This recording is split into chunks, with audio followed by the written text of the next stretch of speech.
تلاوت کردہ آیات کا ترجمہ، او یأخذہم علی تخوف، یا اللہ ان مجرموں کو پکڑتا ہے گھٹا گھٹا کر اور خوف زدہ فرما کے۔ فإن ربکم لرؤوف الرحیم، تمہارا اللہ بڑا ہی شفیق اور بڑا مہربان ہے۔ اولم یروا الی ما خلق اللہ من شیء، کیا ان لوگوں نے اللہ کی ان پیدا کی ہوئی چیزوں کو نہیں دیکھا؟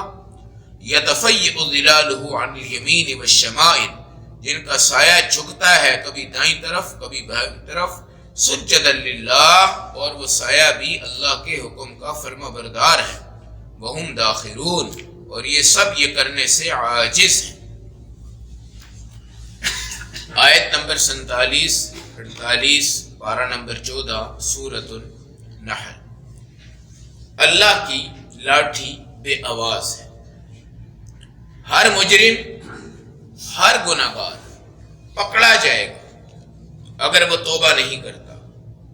ڈھیل اگر مل رہی ہے ہمیں اور آپ کو تو رسول پاک کے امتی ہیں، آپ کی نبوت اور رسالت کا صدقہ آپ کی امت پہ ہے۔ یہ ہرگز نہ سوچا جائے کہ میں گناہ کرتا جا رہا ہوں، مجھے تو آج تک کچھ بھی نہیں۔ ایک اللہ کی پکڑ کا طریقہ ہے تخوف، دہشت اور خوف۔ کورونا آیا نا ابھی، کوئی اس محلے میں مر رہا ہے، کوئی اس میں مر رہا ہے، کوئی اس میں مر رہا ہے، کسی کا چاچا، کسی کا تایا، کسی کا ماموں، کسی کا بھتیجا، کسی کا، ہر بندے کو اپنی ذات کا خوف ہے۔ کہیں اتنے خوف زدہ ہو جاتے ہیں کہ ان کا جسم بھی کم ہو جاتا ہے، وزن بھی کم ہو جاتے ہیں۔ جیسے وہ کوئی بہت بڑا پہلوان تھا جس کے موٹاپے کا علاج کہیں بھی نہیں ہو سکا، اس نے ساری دنیا میں اعلان کیا تو ایک حکیم نے کہا میں کرتا ہوں۔ وہ حکیم نجومی بھی تھا۔ اس نے کہا جناب 29 دن کے بعد آپ نے اللہ کو پیارے ہو جانا ہے مغرب کے ٹائم۔ اور اس کی نجومیت اور اس کی خبریں اور اس کی تمام پیشن گوئیاں اس سے پہلے سچی ہو جاتی تھی، اس سے پہلے سچی ہو جاتی تھی۔ اب 29واں دن جب آیا تو وہ صاحب اپنے اصلی جو وزن ہے اس سے کہیں نیچے تک آ کے بالکل سمارٹ اور تندرست ہو، اور وہ یہ سمجھ رہا ہے کہ یار اگر میری موت آنی ہے تو کوئی اسباب کا نظر نہیں آ رہا ہے، میں تو بہتر سے بہتر ہوتا جا رہا ہوں۔ 29واں دن کے بعد 30واں دن آ گیا، تو وہ کہنے لگا بھائی یہ کیا معاملہ ہے؟ اس نے کہا یہی تو حکمت ہے، یہی تو آج اگر آپ کو یہ پتہ چل جائے کہ میں نے شام سے پہلے مر جانا ہے تو اللہ کی قسم یہ تمام موٹاپے اور تمام چیزیں اور تمام ختم ہو جائیں گی۔ خوف پیدا تو کرو، بلائیں آتی ہیں، مصیبتیں آتی ہیں، حادثے ہوتے ہیں، دھماکے ہوتے ہیں، ایکسیڈنٹ ہوتے ہیں، گولی چلتی ہے، فائرنگ ہوتی ہے، بہت کچھ ہو جاتا ہے۔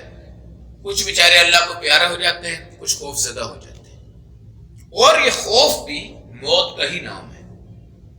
خوف بھی ان کی کیا زندگی ہے، جو بڑی بڑی گاڑیوں میں 4 باڈی گارڈ، 4 ان کی گنیں، جب انہوں نے یہاں سے نکل کے واش روم میں جانا ہے تو واش روم کے باہر باڈی گارڈ ہے، وضو کرنے جانا ہے تو اس کے باہر باڈی گارڈ ہے۔ وہ سڑک پہ نہیں جا سکتے، آزادی سے بازار نہیں جا سکتے، شاپنگ نہیں کر سکتے۔ یہ مزدور ہو، ہماری طرح کا کوئی غریب بندہ ہو، ہم جس بازار پہ مرضی چلے جائیں، ہمارے اندر کوئی خوف ہے تو اللہ کا خوف ہے۔ اس نے ہمیں موت دینی ہے، اس کے لیے ہم 5 ٹائم کی نماز پڑھ کے بالکل پہلوان ہیں، کوئی فکر نہیں ہے۔ 5 ٹائم کی نماز کے بعد موت آ جائے تو کیا فکر ہے؟ جس نے نماز ہی نہیں پڑھی اب کافر موت سے ڈرتا ہے، مسلمان موت سے نہیں ڈرتا۔ کیوں؟ ہمارے اندر تخوف وہ نہیں ہے جو لوگوں میں پائے جاتا ہے، ہمارے اندر تخوف ہوا جو اللہ نے ہمارے اندر ڈالا ہے اور اپنی ذات کا ڈالا ہے، اپنی ذات کا ڈالا ہے۔ کبھی کبھی اللہ رب العزت انسان کے اوپر عذاب کی یہ بھی کیفیت نازل کرتے ہیں کہ دہشت میں، خوف میں، وحشت میں، اور دنیا کے اندر رہنا ہے، آخرت کے لیے تو وہ کر کچھ نہیں رہا، دنیا کے اندر بھی اس کو کوئی سکون نہیں ہے۔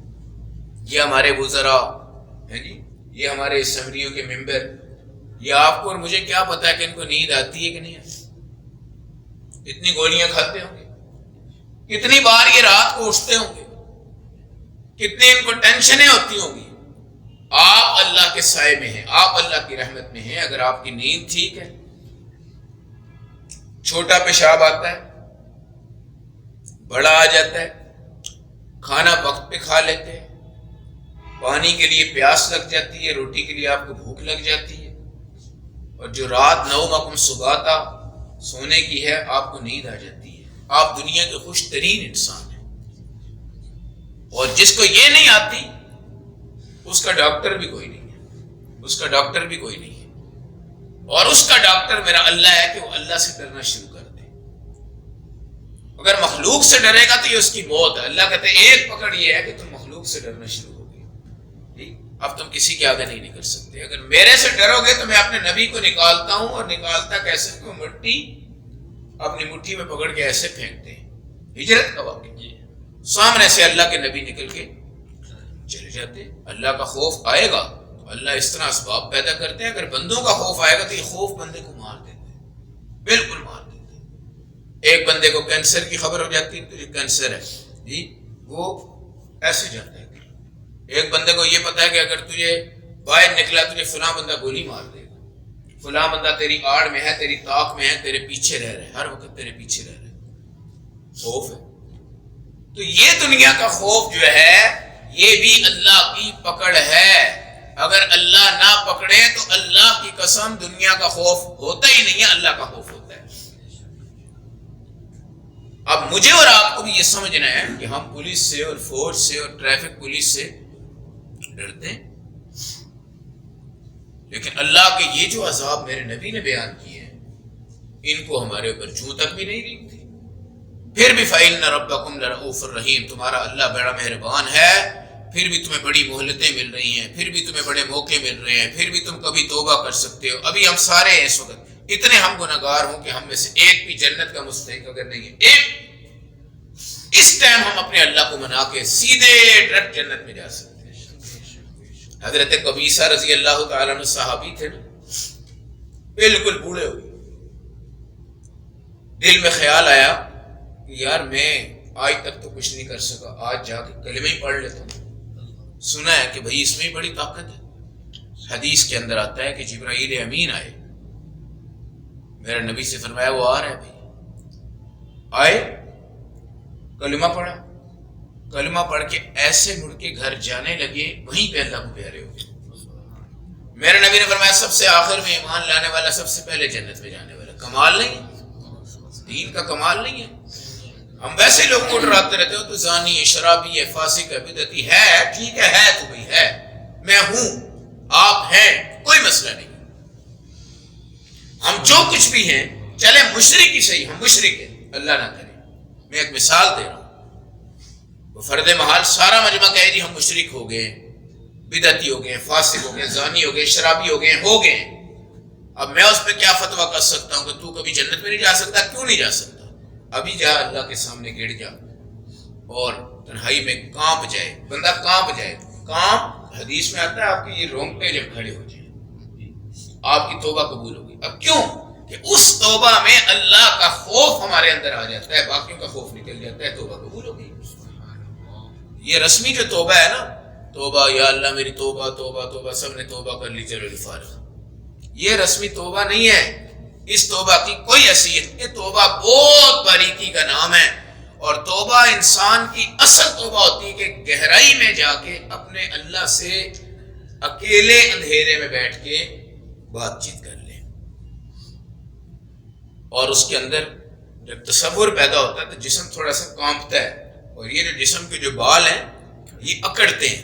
جب توبہ قبول ہو رہی ہوتی ہے جسم کو تھوڑی سی سردی لگتی ہے, تھوڑا سا یہ کانپتا ہے, اور یہ جو جسم کے بال ہیں ان میں اکڑاؤ پیدا ہوتا ہے. سمجھے کہ اب آپ کی توبہ قبول ہو رہی ہے. اور اگر ہم بالکل اس طرح ہی ریلیکس بیٹھے ہوئے ہیں اور ہم کہتے نہیں ہماری توبہ قبول ہو گئی جناب, آج ہم نے توبہ کر لی ہے, آج ہم نے, چلو یار کوئی اللہ کا ولی اگر ہمیں توبہ کرواتا ہے تو وہ تو خدا کا ولی ہے, ٹھیک ہے, ہم نے اس کی آواز میں لبیک کہہ دیا, اس نے ہمارے لیے خدا سے مانگ لیا, ہمیں امید ہے اللہ ان کی دعائیں قبول کرے گا. لیکن میرے اندر توبہ کی صفات آنے کا مطلب ہے مکمل تبدیل ہو چکا ہوں. اب یہاں سے میں باہر نکلوں گا, ہر بندہ میری حالت کو بدلا ہوا دیکھے گا, بدلا ہوا دیکھے. یہ تخوف ہے. حضرت عیسیٰ علیہ السلام جب گھر سے نکلتے اتنا ڈر ہوتا، اتنے روتے، اتنا غم ہوتا جیسے ان کی سکی ماں کا ابھی انتقال ہوا ہے، حالانکہ ایسا نہیں تھا۔ حضرت داؤد علیہ السلام اتنے روتے تھے کہ ان کے جسم پھٹ کے نا اس میں سے چھوٹا چھوٹا خون نکلنا شروع ہو جائے، جلد پھٹ جاتی تھی رو رو کے۔ یہ ہے توبہ، یہ ہے ڈر۔ تو تخوف، لوگوں کا خوف، درندوں کا خوف، بھیڑیوں کا خوف، ایٹم بم کا خوف، یہودیوں کا خوف، امریکہ کا خوف، دشمن کا خوف، قادیانیوں کا خوف، رافضیوں کا خوف، ڈاکوؤں کا خوف، باغیوں کا خوف، یہ آپ کو ویسے ہی مار رہا ہے، ویسے ہی مار رہا ہے۔ حالانکہ اللہ کے حکم کے بعد ایک پتا بھی ادھر ادھر نہیں ہونا، لیکن ہمارے اندر خوف ہے، خوف ہے، اور یہ خوف نہ رات کو ہمیں سونے دیتا ہے، نہ ہمیں دن کو سونے دیتا ہے، نہ ہمیں آزاد چلنے دیتا ہے۔ اللہ کا شکر ہے ہمارے اندر ذرا سی جھلک بھی خدا کے خوف کی ہے، لیکن ہم آزاد ہیں، جدھر مرضی جائیں، جدھر مرضی سوئیں، جدھر مرضی بیٹھیں۔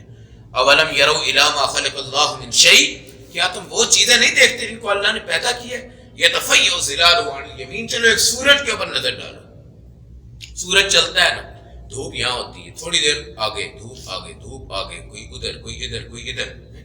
خاص طور پہ جو پہاڑی علاقے ہوتے ہیں ان میں لوگوں کو سب کو پتا ہوتا ہے کہ اس ٹائم سورج یہاں لگنا ہے، اس ٹائم یہاں سے آگے چلا جانا ہے، اس ٹائم یہاں سے آگے چلا جانا ہے۔ اور روزانہ اللہ کہتا ہے سجدا للہ، یہ تمام چیزیں اللہ کے سامنے سر بسجود اور اس کی فرما بردار ہیں، مگر اس سائے کو دیکھنے والا مسلمان سجدے سے محروم ہے، جبکہ سایہ اپنی جگہ پہ ہے۔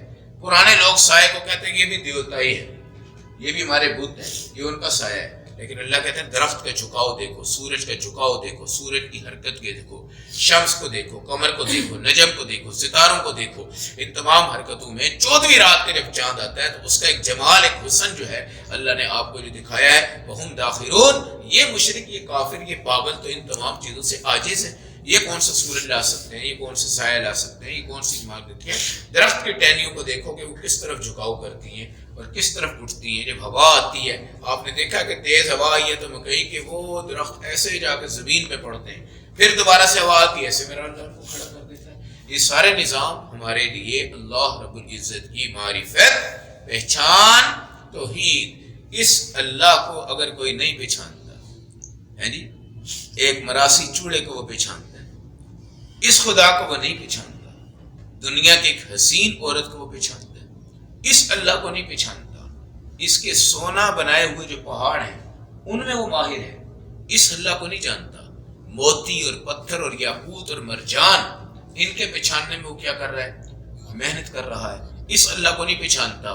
تانبے کی کانوں کا ماہر ہے، کوئلے کی کان کا ماہر ہے، گیس کے ذخائر کا ماہر ہے، تیل کے کنوؤں کا ماہر ہے، پوری دنیا کے اندر ٹاپ ترین انجینئر ہے، اور اکثر انجینئر آپ نے دیکھے کافر ہیں، مغربی طاقتیں ہیں، لیکن اللہ کی معرفت ہے ان کو، خدا کی ساری چیز کو کھوج لگا کے دیکھنی ہے۔ اب ہمیں کیا پتا ہے سونا کیسے بنتا ہے؟ ہم تو انگوٹھی پہنتے ہیں، ہیرا پہنتے ہیں، پتھر پہنتے ہیں جی، گیس استعمال کرتے ہیں، تیل استعمال کرتے ہیں، یاقوت استعمال کرتے ہیں، لوہے کی کانیں، تمام چیزیں ہم دیکھتے ہیں، لیکن وہ جو انجینئر ہیں وہ اکثر کفار ہیں، مگر ان کو خدا کی معرفت نصیب نہیں ہو سکی۔ تو جس کو اللہ کی معرفت نصیب ہو جائے، اللہ پہ توکل نصیب ہو جائے، وہ اپنے آپ کو خوش زندہ اخلاق والا انسان سمجھ سکتا ہے، اور جس کے اوپر خدا کا خوف ہو، باقی کسی چیز کا خوف نہ ہو۔ یہ بڑے بڑے ہمارے اللہ والے ہم نے بزرگ دیکھے، کوئی دہشت ہی نہیں ہے، کوئی خوف ہی نہیں ہے، کسی قسم کی کوئی چیز نہیں ہے، اور اللہ کی قسم سینہ تان کر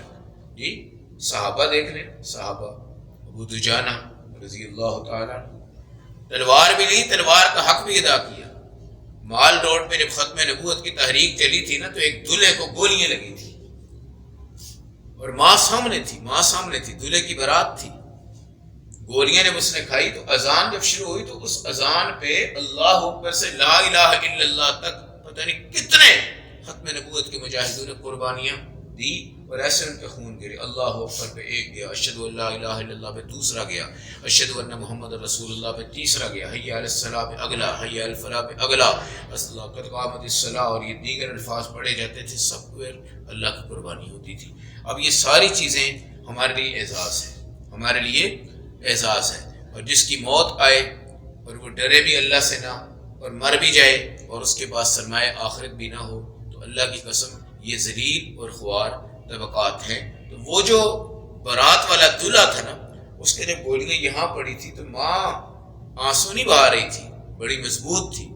وہ قریب جب آئی تو لوگوں نے سمجھا کہ اب یہ روئے گی اور پیٹے گی اور واویلا کرے گی، اور وہ بہت قریب آ کے دیکھ رہی تھی کہ اس کے سینے پہ گولیاں لگی ہیں، یہ کمر پہ لگی ہیں. جب اس نے دیکھا کہ ساری سینے پہ لگی ہیں، اس نے کہا شکر الحمدللہ، میرا بیٹا کہیں مڑ کے بھاگ نہیں رہا تھا، سیدھا آگے جا رہا تھا، ساری سینے پہ لگی ہیں، اس کی کمر پہ. اللہ ہم سب کو بھی اپنی معرفت نصیب فرمائے.